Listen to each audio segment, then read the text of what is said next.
Monsieur Feltes. Bah, On peut peut-être s'asseoir et vous faire un petit résumé de ce qui s'est dit là, juste avant que vous n'arriviez. Les résultats du Forum Lab, c'est-à-dire ce qu'a organisé le WeShare avec des personnes du territoire. Vous avez loupé un échange passionnant. Oui. Les propositions, il y a 10 propositions qui sont nées. Est-ce que ça vous intéresse que je vous les soumette, sachant que c'est un travail en cours, qu'il y a beaucoup de choses à aborder encore et la teneur des échanges le prouve encore. J'espère que j'ai tout bien noté tout à l'heure. Une des premières propositions était de commencer par un mapping, une cartographie des acteurs locaux qui s'investissent dans le domaine. La deuxième était de de favoriser les dynamiques de coworking au sein des administrations. Bien ça. Troisième, c'était de créer un fonds de soutien aux projets collaboratifs. Quatrième, c'était la mise à disposition du foncier public pour des lieux collaboratifs. Cinquième, c'était la mise en place d'une plateforme vitrine de l'économie collaborative pour favoriser la sensibilisation autour de ces sujets. Il a également été suggéré de créer une maison des initiatives au sein de laquelle pourraient se retrouver des projets portés par des entrepreneurs d'économie collaborative. Septième proposition, l'expérimentation in vivo du revenu de base. Huitième, ça serait de mettre en place des bornes d'affichage urbaines, c'est-à-dire des lieux un peu, moi je pensais aux boîtes à livres qu'on a à Bordeaux, mais ça pourrait être des boîtes sur lesquelles on mettrait les informations des lieux d'échange. Neuvième point, la formation des acteurs publics locaux. Et enfin, dixième, la création d'une université populaire liées à ces problématiques. 2.0, c'est ça? Je ne sais pas si j'ai bien lu. Voilà, donc c'est très... Voilà, je suis consciente que c'est assez synthétique. Je ne sais pas si Antonin, tu voulais rajouter quelque chose sur cette synthèse ou sur la façon dont ça a été formulé? Oui, éventuellement, on pourra développer certaines de ces mesures si elles vous semblent... Bonjour, Monsieur Glaise. Bonjour, donc, monsieur. vous êtes vice-président en charge de l'économie au Conseil général. Et peut-être ce serait intéressant d'avoir une première réaction par rapport à ces 2 jours. Alors, vous étiez là, notamment la première demi-journée. Est-ce que vous avez senti une énergie? Est-ce que vous avez senti des réflexions qui vous ont inspiré? Bon, bonsoir à toutes et à tous. Merci de votre présence en cette fin des 48 heures et par un soleil battant à l'extérieur. Merci à vous deux et à toutes celles et ceux qui ont organisé cet événement. Bon, pour répondre à la question, premier point, c'est un vrai succès. Il faut analyser ce vrai succès. C'est vrai que sur un thème qui est plutôt émergent, parvenir à avoir 600 personnes inscrites, c'était pas forcément quelque chose de gagner d'avance. Surtout, j'allais dire, dans une manifestation organisée par 2 institutions, Parce qu'il y a presque quelque chose de paradoxal par rapport à cette économie collaborative, que l'impulsion vienne de 2 institutions et que ça réponde bien au niveau du terrain. Donc ça, c'est le premier constat. Deuxième constat, c'est effectivement de se dire, constat ou interrogation, et vous avez mentionné une dizaine de pistes, comment on peut continuer à avancer ensemble en sachant que du côté de la communauté urbaine, mais Jean-Luc s'exprimera pour le Conseil général, nous on est prêts à toper, j'allais dire, sur ce pari de l'économie collaborative. Il faut se donner un peu des échéances dans le temps et tout, mais on est prêt à s'investir là-dessus avec des limites.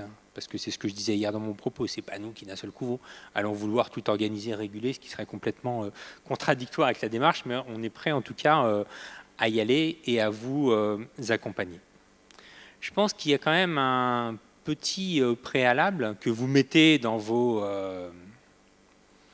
10 préconisations.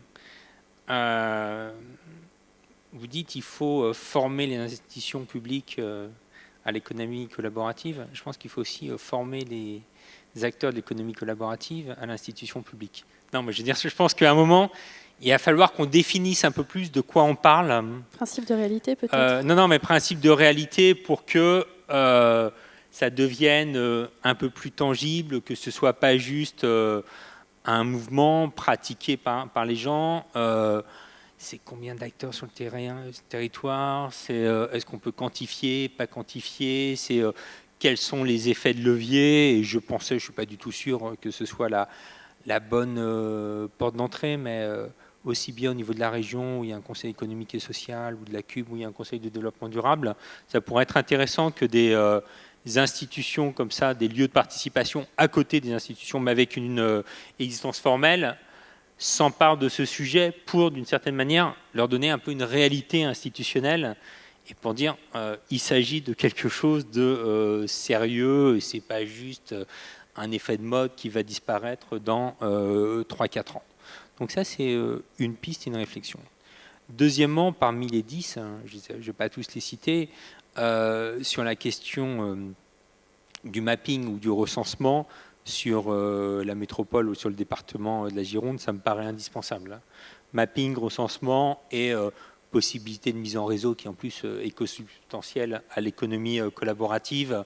Nous, sur d'autres sujets, peut-être des sujets un peu anciens, ce qu'on appelle l'économie créative. Là, on est dans une échelle supérieure. On est en train d'essayer de mettre en place un réseau entre ce qui se fait chez Darwin, ce qu'on va faire au Terre-Neuve, ce qu'on va faire avec la fabrique Polar. Et on voit bien qu'on a un certain nombre d'acteurs sur la métropole bordelaise avec l'habitat participatif, l'habitat coopératif et tout, quoi. Donc ça, c'est une piste qui me paraît assez intéressante.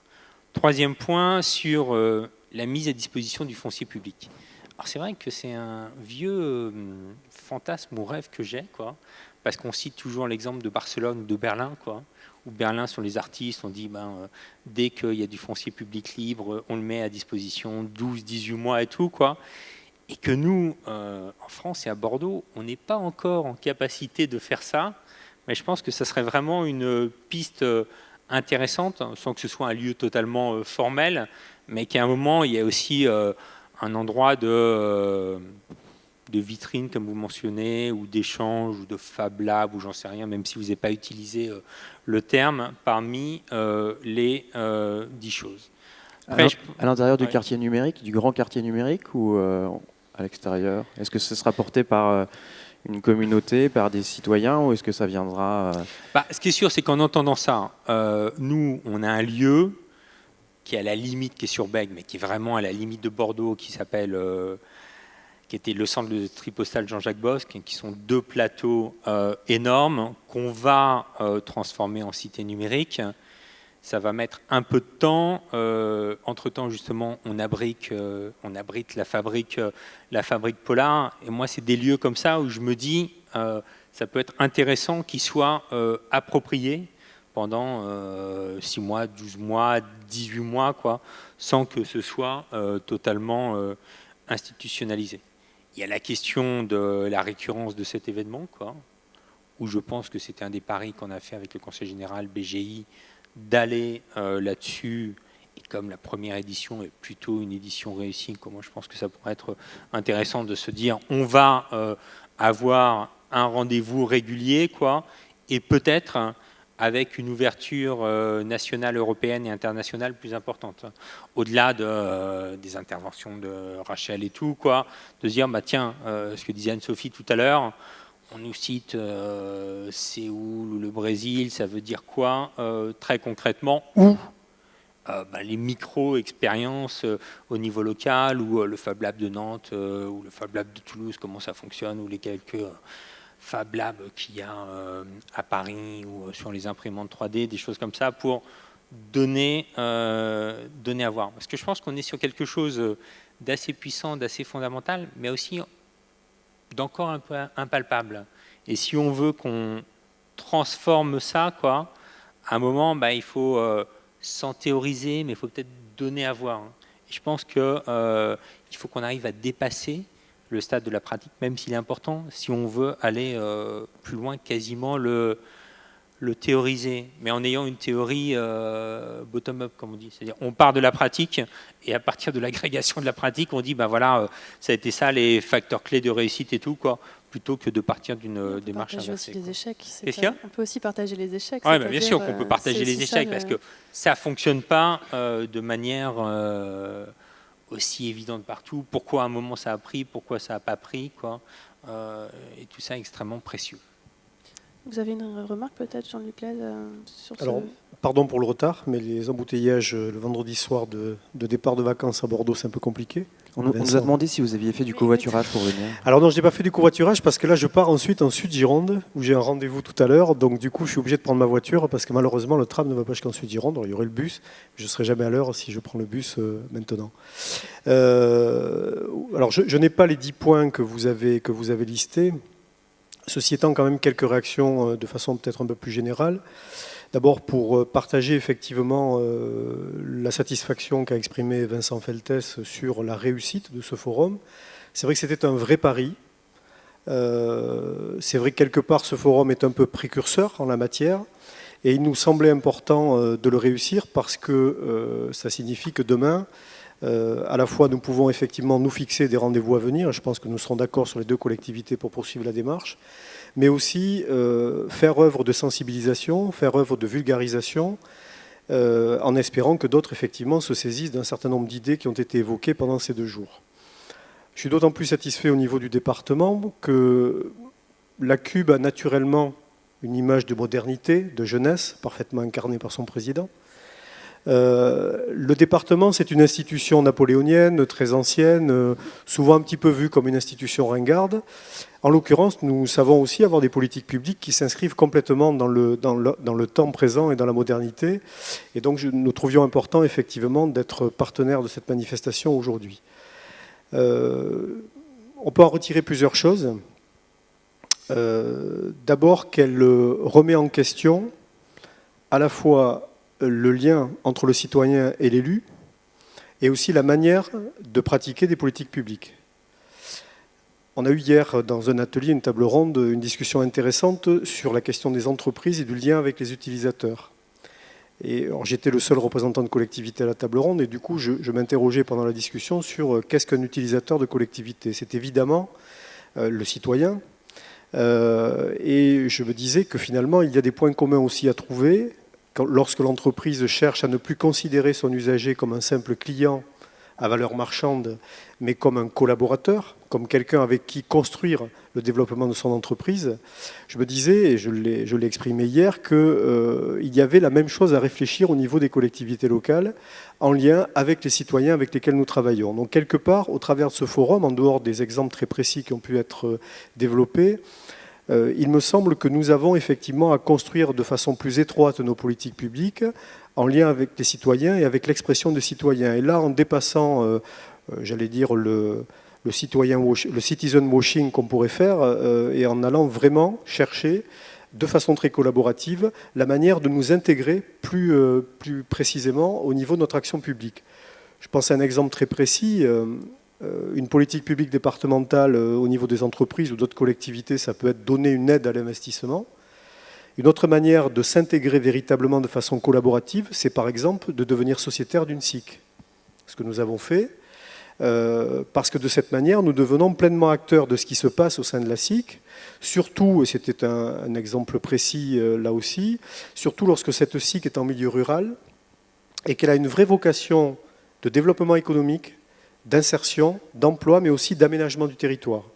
Et lorsque la SIC aboutit en étape suivante à la création d'une union des acteurs de l'économie sociale et solidaire, ce n'est pas tout à fait la collaborative, mais elle en fait partie, et bien à ce moment-là, on sent bien que le pas est passé vers une action qui a du sens et qui n'est plus simplement « je vous apporte une enveloppe financière », mais c'est « je suis bien à vos côtés pour faire en sorte que l'activité de la SIC est un véritable poids économique, un poids d'insertion et un poids d'aménagement du territoire. » Donc je crois que ces choses-là, nous devons en tirer enseignement, parce que nous sommes sans doute aujourd'hui un peu à une croisée des chemins, entre l'acte 3 de la décentralisation, qui pose la question aujourd'hui des différents rôles des collectivités locales, entre la demande citoyenne qui est croissante et que l'on sent traduite aujourd'hui et hier au travers de ce forum, sur la nécessité que le citoyen soit impliqué, bien sûr dans le volet économique, mais aussi en lien avec l'application des politiques publiques, nous avons, nous aussi, à refonder notre manière de faire de la politique. Et je crois que, quelque part, ce type de forum doit nous servir d'inspiration. Il avait pour sujet l'économie, mais il a quelque part aussi pour sujet les collectivités locales et leurs politiques publiques. Comment on pourrait aller plus loin, concrètement, pour faire de la co-création de politiques publiques locales? Est-ce qu'il faudrait multiplier les rencontres entre les institutions et les citoyens? Est-ce qu'il faudrait que les citoyens, alors on a proposé que les citoyens s'emparent de lieux, est-ce qu'il faudrait peut-être qu'au sein des institutions, on puisse se dire qu'on pourrait identifier au sein de la région des personnes qui sont déjà dans l'action et qui sont en train de créer du bien commun, finalement, qui sont en train de contribuer d'une certaine façon à la politique publique locale? Est-ce que vous avez des idées dans cette voie-là? Oui, ce que j'ai retenu aussi de ce forum, c'est qu'il valorise deux choses. Il valorise du temps et il valorise des lieux. C'est-à-dire qu'il permet... on avait un exemple, par exemple, hier avec la Poste qui disait pourquoi ne pas utiliser les agences postales communales qui ne sont ouvertes que de demi-journées par semaine en milieu rural pour les mettre à disposition et qu'elles fassent office de tiers-lieux pour d'autres activités économiques. On pourrait tout à fait imaginer que sur un certain nombre d'équipements dont disposent des collectivités locales, il pourrait y avoir effectivement une réflexion sur la réalité des utilisations et sur la mise à disposition de ces lieux à certains moments. On sent bien que la question de la temporalité est là aussi importante, donc moi je crois que c'est tout à fait quelque chose qui peut être envisagé, qui n'a jamais été réfléchi. Au département, on avait mené il y a quelques années une étude sur la question de la temporalité, mais plutôt liée, j'allais dire, à la vie des citoyens girondins, à la manière dont ils peuvent gérer leur temps. Mais c'est vrai qu'on ne s'est jamais posé la question du côté de l'institution, de la collectivité elle-même, pour savoir si nous pouvions nous-mêmes proposer des choses en termes de temps partagé, quelque part, pour faire en sorte que demain, des entreprises, des activités diverses et variées, associatives, puissent en bénéficier. Je me dis que c'est effectivement une voie qui pourrait peut-être être utilisée. Le foncier public est aussi une des réponses que nous pourrions apporter. Mais je crois qu'il faut... c'est pour ça que je disais que le rapport entre le politique et le citoyen a tendance à se modifier de façon assez considérable, parce qu'il me semble que là, ça nous amène à repenser fondamentalement la manière dont nous avions organisé la politique jusqu'à présent. Je pense que la raréfaction des crédits publics aujourd'hui nous oblige à trouver des solutions plus innovantes. Tant mieux, à mon avis, elles iront dans le sens de ce qui a été proposé pendant ces 2 jours. Nous, pour l'instant, on fait déjà 2 choses. La première chose, c'est que quand on pose une décision publique ou une orientation, on essaye d'associer le plus possible les citoyens.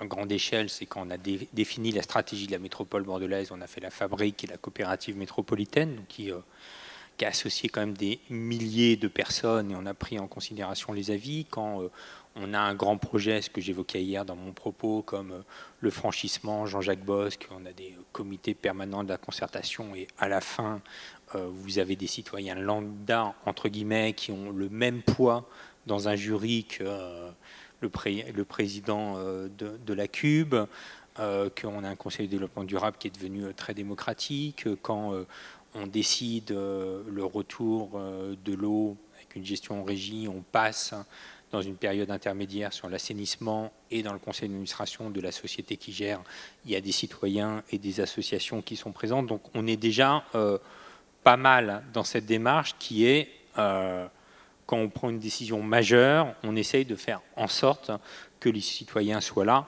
au-delà de toutes les réunions de concertation qui sont faites de manière traditionnelle. Ça, c'est le premier point. Second point, ce qui n'est pas évident, ce que je disais hier matin, c'est de se dire qu'il faut que l'institution et l'administration soient aussi en capacité d'être à l'écoute des initiatives de terrain pour dire oui. Mais ce qui n'est pas si facile que ça pour 2 raisons. Première raison, ce n'est pas forcément notre culture administrative.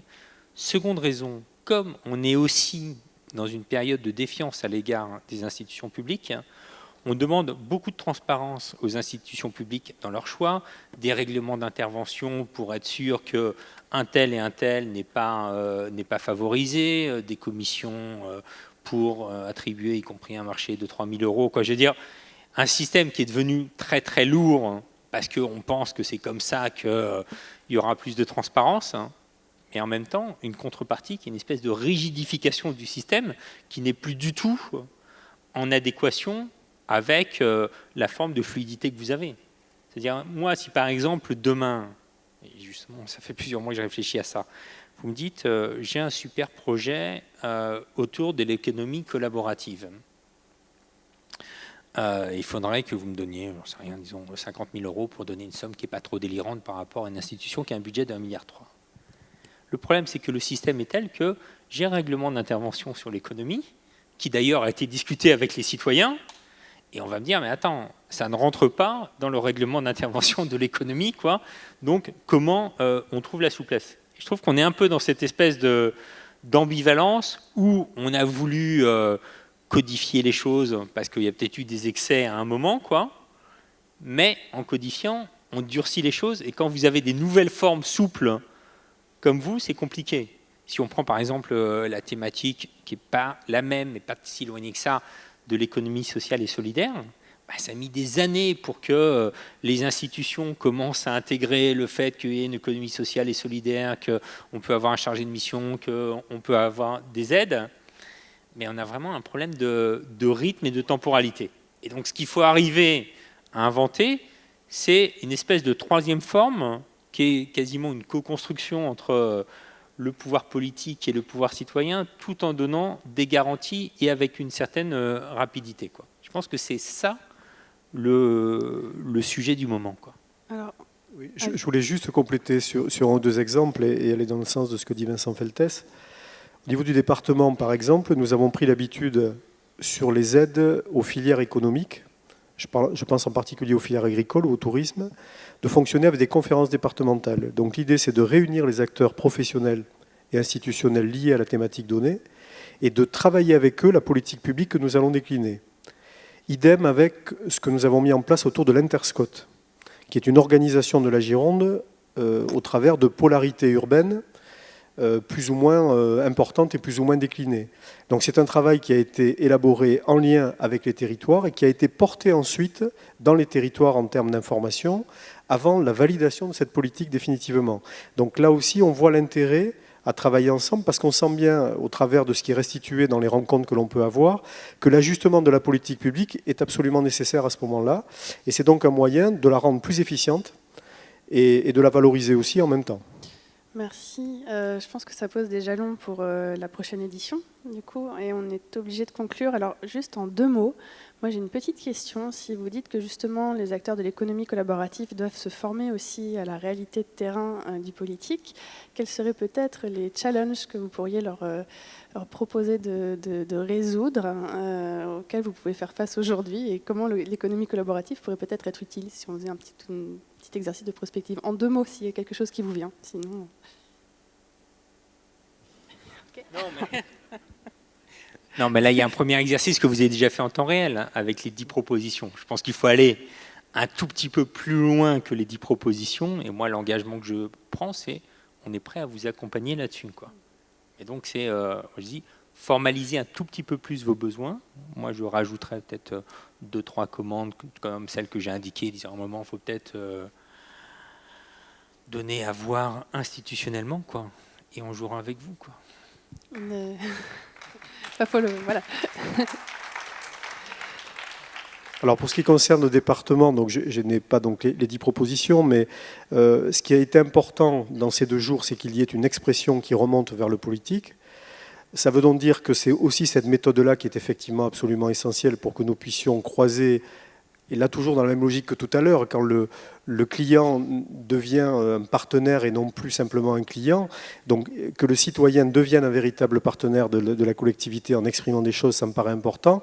Moi je vais dire une chose très simple, c'est un engagement que je vais prendre aujourd'hui sans l'avoir forcément préparé en amont, mais c'est que puisque nous fonctionnons avec des conférences départementales sur un certain nombre de thématiques, le département mettra en place une conférence départementale sur l'économie collaborative et je pense de façon un peu plus large sur l'économie sociale et solidaire, de manière à faire en sorte qu'un certain nombre d'acteurs dans ces domaines-là puissent nous exprimer leurs besoins et que nous adaptions notre politique publique. D'ores et déjà, à partir de 2014, le département aura une politique publique uniquement orientée sur l'économie sociale et solidaire et donc l'économie collaborative.